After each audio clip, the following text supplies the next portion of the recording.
Pada tahun-tahun sebelumnya, anggota Paskibraka diperbolehkan menggunakan hijab dalam upacara pengukuhan maupun pengibaran bendera pada 17 Agustus.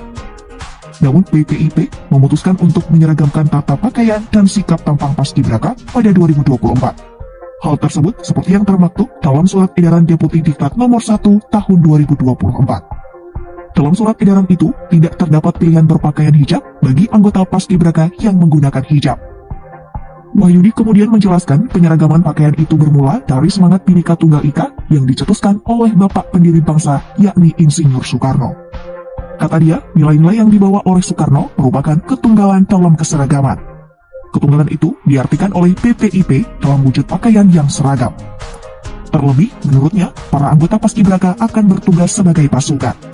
Pada kesempatan yang sama, Wahyudi juga menegaskan pelepasan hijab itu dilakukan secara sukarela berdasarkan tanda tangan yang mereka berikan dalam surat pernyataan kesediaan mematuhi peraturan pembentukan dan pelaksanaan tugas Paskibraka. BPIP menegaskan bahwa tidak melakukan pemaksaan lepas jilbab. Penampilan Paskibraka Putri dengan mengenakan pakaian, atribut, dan sikap tampang sebagaimana terlihat pada saat pelaksanaan tugas kenegaraan, yaitu pengukuhan Paskibraka, adalah kesukarelaan mereka dalam rangka mematuhi peraturan yang ada dan hanya dilakukan pada saat pengukuhan Paskibraka dan pengibaran Sang Merah Putih pada upacara kenegaraan saja. Sebelumnya, ramai soal anggota Paskibraka Putri yang tidak menggunakan hijab pada saat pengukuhan.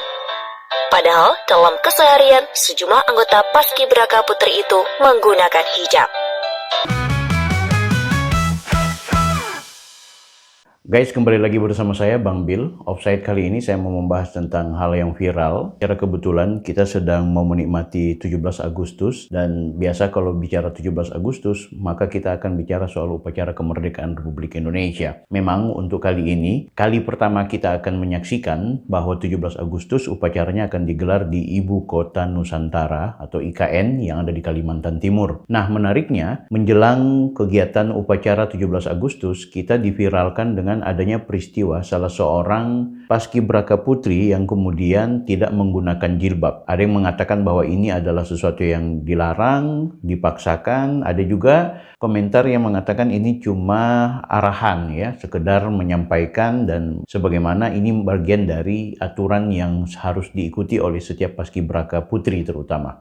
Dengan memohon ridho Tuhan Yang Maha Kuasa, dengan ini saya kukuhkan pasukan pengibar bendera pusaka tingkat pusat tahun 2024.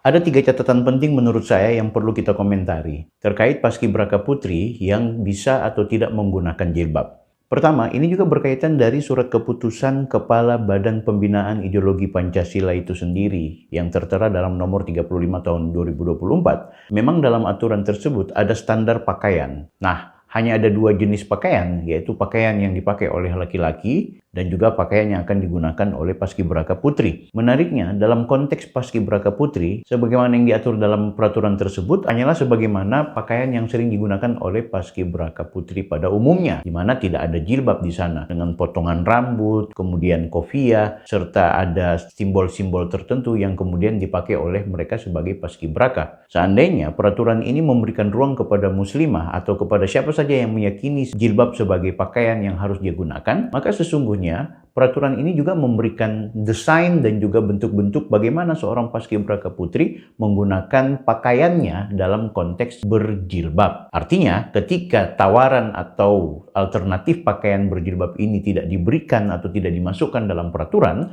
maka bisa saja akan menjadi ketetapan yang harus diikuti oleh siapapun yang kemudian akan menjadi pasukan baris berbaris yang akan menggiring bendera Sang Pusaka pada 17 Agustus 2024 nanti. Catatan kedua, yang harus dipahami bahwa jilbab bukan pakaian tradisional. Bagi mayoritas muslim, yang namanya jilbab adalah ideologi, yang namanya jilbab adalah syar'i, yang namanya jilbab adalah ketetapan sebuah pakaian yang harus mereka gunakan sebagai prinsip nilai-nilai ajaran yang selama ini diyakini. Dia tidak seperti pakaian-pakaian khas yang dimiliki oleh suku-suku tertentu yang ada di Indonesia. Sehingga itu siapapun dari suku manapun, identitas apapun, ketika mau menjadi pasukan Paskibraka, maka dia harus beradaptasi dengan ketentuan yang menjadi menjadi standar pakaiannya. Sementara jilbab itu adalah identitas yang kemudian melekat hukum syar'i bagi kalangan-kalangan tertentu yang meyakini sebagai sebuah kewajiban. Artinya, jilbab di ruang publik tidak bisa dilepas bagi perempuan yang meyakini sebagai ketentuan ajaran agamanya. Sehingga itu, menurut saya, ketentuan yang berkaitan dengan seragam paskibraka harus memberikan ruang kepada muslimah-muslimah yang meyakini jilbab sebagai standar kehidupan, nilai-nilai ajaran agamanya. Atau bisa saja jangan pernah lagi merekrut mereka yang berjilbab. Catatan ketiga saya, bisa saja Badan Pembinaan Ideologi Pancasila ini melalui surat keputusan nomor 35 tahun 2024 itu akhirnya kemudian mengarahkan kepada muslimah-muslimah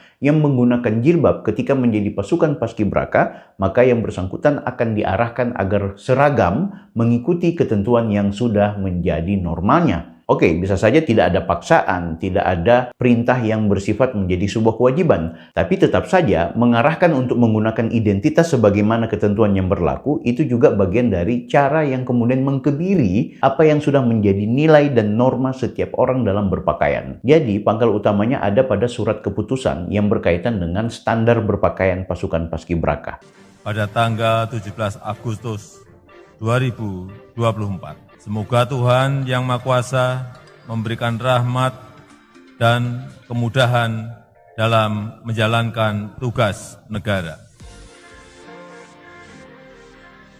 Berikut kita harus mengusulkan kepada pihak yang berwenang agar ke depan pakaian standar paskibraka itu juga memberikan ruang kepada perempuan-perempuan yang meyakini jilbab sebagai identitas yang tidak boleh lepas darinya. Sehingga itu hanya ada dua pilihan. Apakah mereka akan menjadi pasukan paskibraka atau kemudian mereka tidak akan pernah mendaftarkan karena pakaian mereka menggunakan jilbab. Dengan cara seperti ini, kita kemudian meminimalisir adanya isu-isu yang akhirnya membuat bangsa kita terjebak pada problem-problem yang sebenarnya sangat murah, sangat sederhana dan tidak perlu membuang-buang energi. Bahkan yang menariknya sekarang netizen kita mengarahkan agar kepala Badan Pembinaan Ideologi Pancasila tersebut dicopot atau digantikan karena dianggap justru tidak Pancasilais ketika kemudian terjadi problem jilbab untuk pasukan paskibraka putri. Saya Bang Bill, offside.